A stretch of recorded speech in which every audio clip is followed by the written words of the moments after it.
Hello dear students. इनसे पिछले video में हमने गणित का प्रश्न संख्या 1 का असाइनमेंट तैयार किया था। इस वीडियो में हम लोग प्रश्न संख्या 2 का असाइनमेंट तैयार करेंगे।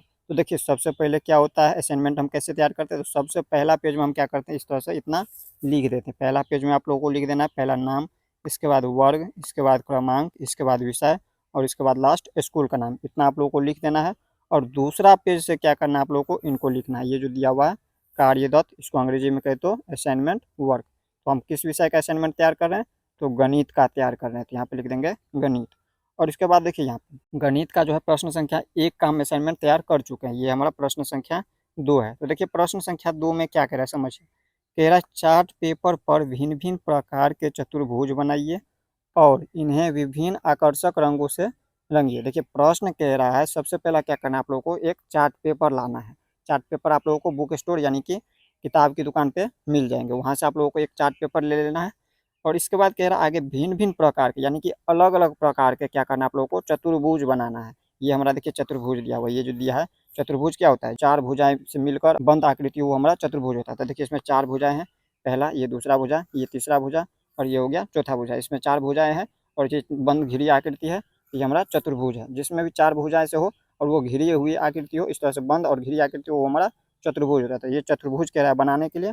आगे कह रहा है इन्हें विभिन्न आकर्षक रंगों से भरिए। तो इसमें देखिए, हमने विभिन्न आकर्षक यानी कि अलग अलग आकर्षक रंगों से भरना है। तो यहाँ पे देखिए, जो बढ़िया रंग लगे यहाँ पे इसने हमने इस तरह से यहाँ पे रंग भर दिया है। इसमें भी देखिए तो यहाँ पे भर दिया है। इसी तरह से यहाँ पे देखिए तो ये सभी दिया हुआ है, ये भी चतुर्भुज है।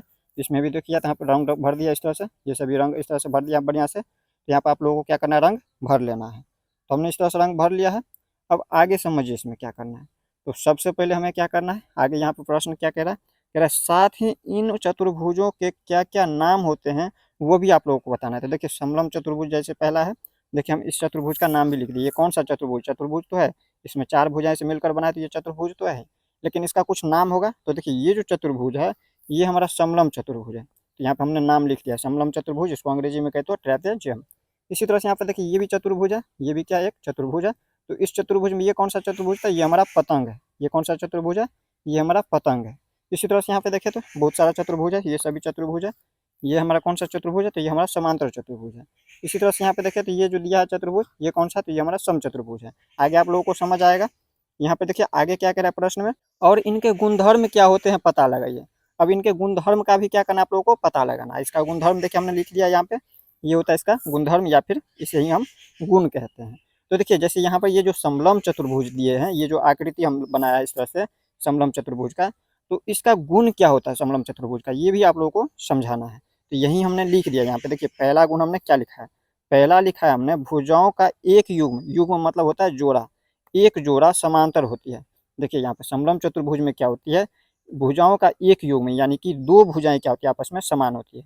तो इसमें से देखिए चार भुजाएं हैं, पहला, इसी तरह से ये दूसरा, तीसरा और ये चौथा भुजा। इसमें से सिर्फ दो ही भुजाएं क्या होती है, आपस में समान होती है समलम चतुर्भुज में। तो कौन सी भुजा समान होगी या फिर कह सकते हैं समांतर होगी, तो देखिए जो भुजाएं आपस में कहीं भी कटती नहीं होती, इनकी सम्मुख भुजाएं समान होती हैं। तो यहाँ पे देखिए, इनकी सम्मुख भुजा, इनकी सम्मुख भुजा ये है और इनकी सम्मुख भुजा, ये जो भुजा दिया इनकी सम्मुख भुजा ये है, ये भुजाएं हैं। तो इसमें से कौन सा भुजा समान है, ये हम कैसे पता करेंगे। तो देखिए, जैसे ये भुजा है, इनको कितना भी आगे ले जाएंगे तो ये आपस में कहीं भी कटेगा नहीं, ये आपस में कहीं भी मिलेगा नहीं। तो ये इनका समांतर भुजा हो गया इस तरह से। तो ये इनका समांतर भुजा है। और दूसरा युग में देखिए, इसमें एक ही युग में समांतर होती है यानी कि दो ही भुजा। तो इनके समान ये भुजा तो है बट ये नहीं है, ये दोनों भुजाएं जो है आपस में समान नहीं है, या फिर कह सकते हैं समांतर भी नहीं है। क्यों नहीं है, क्योंकि इनको देखिए, इस भुजा को देखिए ये टेढ़ा, इस तरह से हम इसको लेते जाए आगे और इधर इसको भी हम इस तरह से आगे लेते जाएंगे तो ये आगे आकर के मिल जाएंगे एक दूसरे को, यानी कि काट देंगे। तो ये हमारा समांतर भुजाएं नहीं होगा। तो इसमें एक ही युग में क्या होती है, समांतर होती है। पहला गुण हो गया। इसी तरह से दूसरा गुण समझिए। दूसरा गुण क्या होता है, विकर्ण एक दूसरे को प्रतिच्छेद करती है, इसका विकर्ण। अब विकर्ण कौन सा होता है, तो देखिए ये जो हम यहाँ से लेंगे इस तरह से, ये हमारा होता है इसका विकर्ण। ये हमारा पहला विकर्ण हो गया। और इसी तरह से देखिए तो ये हमारा दूसरा विकर्ण हो गया। इसमें दो विकर्ण होते हैं और दोनों विकर्ण क्या करते हैं, एक दूसरे को प्रतिच्छेद करती है। यहाँ पे देखें तो प्रतिच्छेद कर रही है इस तरह से, यहाँ पे प्रतिच्छेद कर यानी कि दो भागों में बांट रही है। तीसरा गुण क्या होता है, तो तीसरा गुण समझिए। इसमें कह रहा है आंतरिक कोण का योग 360 डिग्री होती है। इसका आंतरिक कोण, आंतरिक कोण क्या होता है, यानी कि अंदर के कोण। इसका अभ्यंतर कोण, ये जो अंदर का कोण है, इनका योग यानी कि जोड़, इन सभी कोण को अगर आपस में जोड़िएगा तो 360 डिग्री होता है। तो ये आप लोग समझ गए होंगे, ये हमारा समलंब चतुर्भुज का गुण था।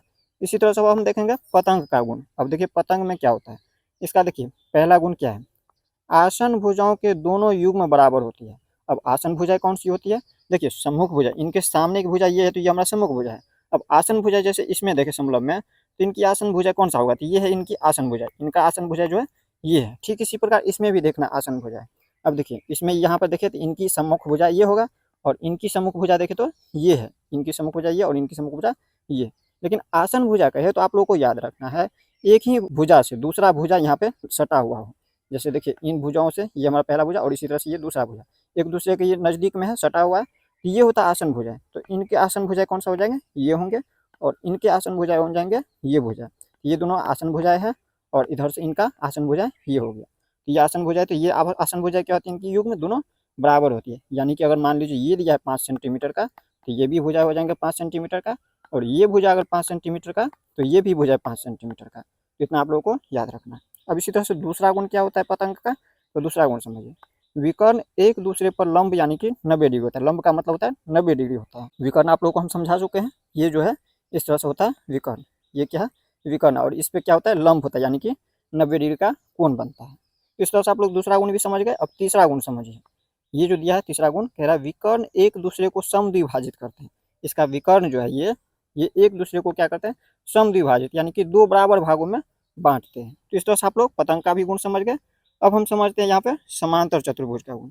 अब देखिए तीसरा जो ये दिया हुआ आकृति, ये हमारा समांतर चतुर्भुज है। नाम लिखने के लिए कह रहा था पहला चतुर्भुज का, तो हमने नाम भी लिख दिया, और चतुर्भुज का कलर करने के लिए कह रहा था, तो हमने इस तरह से चतुर्भुज में कलर भी कर लिया, ये अब कलर हो चुका है इस तरह से। और इसके बाद कह रहा था इसका गुण लिखने के लिए, तो गुण देखिए इसमें पहला गुण क्या है समांतर चतुर्भुज। समांतर चतुर्भुज की सम्मुख भुजाएं समान होती है, या फिर कह सकते हैं समांतर होती है। इनकी सम्मुख भुजाएं देखिए, जैसे ये जो भुजा दिया इनकी सम्मुख भुजा ये दिया हुआ है, तो ये हमेशा क्या होती है, समांतर होती है, यानी कि इनको कितना भी आगे ले जाइएगा ये आपस में कहीं भी नहीं काटेंगे। तो ये क्या होती है, समांतर होती है इनकी सम्मुख भुजाएं।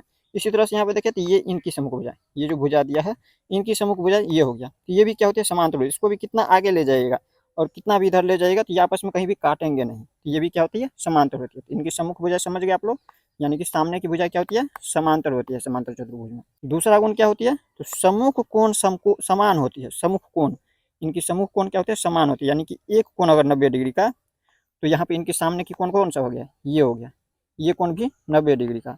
अगर ये कोण 90 डिग्री का तो इनकी सम्मुख कोण ये हो गया, तो ये भी क्या हो जाएंगे, 90 डिग्री का होंगे। इस तरह से आप लोग समझ गए सम्मुख कोण। अब इसी तरह से यहाँ पे देखिए तीसरा क्या है इसका गुण, विकर्ण एक दूसरे को समद्विभाजित करते हैं। विकर्ण क्या करते हैं, एक दूसरे को समद्विभाजित करते हैं, यानी कि दो बराबर भागों में बांटते हैं। ये जो विकर्ण दिया इन दोनों का, ये दो विकर्ण होते हैं चतुर्भुज में, सभी चतुर्भुज में दो विकर्ण होते हैं। तो ये जो विकर्ण होते हैं ये एक दूसरे को क्या करते हैं, समद्विभाजित, यानी कि दो बराबर भागों में बांटते हैं। तो आप लोग समांतर चतुर्भुज का भी गुण समझ गए। अब हमसे देखते हैं यहाँ पे सम चतुर्भुज का गुण। अब देखिए सम चतुर्भुज, इसको अंग्रेजी में कहते हैं रोम्बस। समांतर चतुर्भुज को कहते हैं पैरेललोग्राम। तो देखिए यहाँ पे इसका गुण हम समझते हैं। पहला गुण है सभी भुजाएं समान होती है, यानी कि सम चतुर्भुज की सभी भुजाएं क्या होती है, समान होती है। अगर मान लीजिए ये दिया 5 सेंटीमीटर का, तो सभी के सभी ये भी 5 सेंटीमीटर का भुजा हो जाएंगे, ये भी 5 सेंटीमीटर का हो जाएंगे, और ये भी भुजाएं 5 सेंटीमीटर का। इनकी चारों भुजाएं क्या हो जाएंगी, आपस में समान हो जाएगी। तो पहला गुण ये है। दूसरा गुण क्या होता है, सम्मुख कोण समान होते हैं। सम्मुख कोण कौन सा होता है, तो जैसे देखिए ये जो कोण दिया है इनकी सम्मुख कोण ये हो गया, तो ये कोण क्या होगा, समान होगा। अगर मान लीजिए ये 90 डिग्री का, तो ये भी कोण 90 डिग्री का, इनके समान ये 90 डिग्री का, ये भी, और इनके समान ये कोण, इनके सम्मुख कोण ये हो गया, तो ये भी 90 डिग्री का। अब इसी तरह से यहाँ पे देखिए तीसरा गुण है विकर्ण एक दूसरे को लंब यानी कि 90 डिग्री पर समद्विभाजित करते हैं। तो यहाँ पर देखिए इसका विकर्ण, ये जो विकर्ण दिया हुआ है ये इनका विकर्ण है, और ये विकर्ण क्या करते हैं, एक दूसरे को समद्विभाजित, यानी कि इस पे 90 डिग्री का कोण बनाता है। इस तरह से देखें तो ये 90 डिग्री का कोण बनाता है, तो ये हो गया इसका गुण। अब इनसे आगे देखिए अगला चतुर्भुज में क्या दिया हुआ है, यहाँ पे हम देखते हैं। अब इसके बाद लास्ट हमारा दिया हुआ है, यहाँ पे देखिए ये दो चतुर्भुज है, पहला आयत और दूसरा वर्ग। अब आयत का क्या क्या गुण होता है, देखिए आयत में, इसको अंग्रेजी में कहते हो रेक्टेंगल। तो देखिए पहला गुण क्या होता है, सम्मुख भुजाएं समान होती है। इनकी सम्मुख भुजा यानी कि सामने की भुजा, इनके सामने की भुजा ये हो गया, ये भुजा आपस में क्या होती है, इनके सामने की भुजाएं समान होती है। इसी तरह से इनकी सामने की भुजा ये हो गया, तो इनकी समान भुजा ये होगा, इनके समान भुजा ये दोनों आपस में समान है। तो ये पहला गुण हो गया। इसी तरह से दूसरा गुण समझिए, सभी कोण समकोण यानी 90 डिग्री का होता है। इनका सभी कोण क्या होता है, 90 डिग्री का होता है। जितना भी कोण है इनकी चारों कोण क्या होता है, हमेशा याद रखना 90 डिग्री का। इसमें सभी कोण 90 डिग्री का होता है। आयत में जो है सभी कोण क्या होता है, समकोण यानी कि 90 डिग्री का होता है। इसे आप लोगों को याद रखना। अब देखिए तीसरा गुण क्या दिया, इसमें कह रहा है विकर्ण एक दूसरे के बराबर माप के होते हैं। विकर्ण, इसका विकर्ण जैसे ये देखिए ये होता है विकर्ण, इसमें 2 विकर्ण है, चतुर्भुज में 2 विकर्ण होते हैं।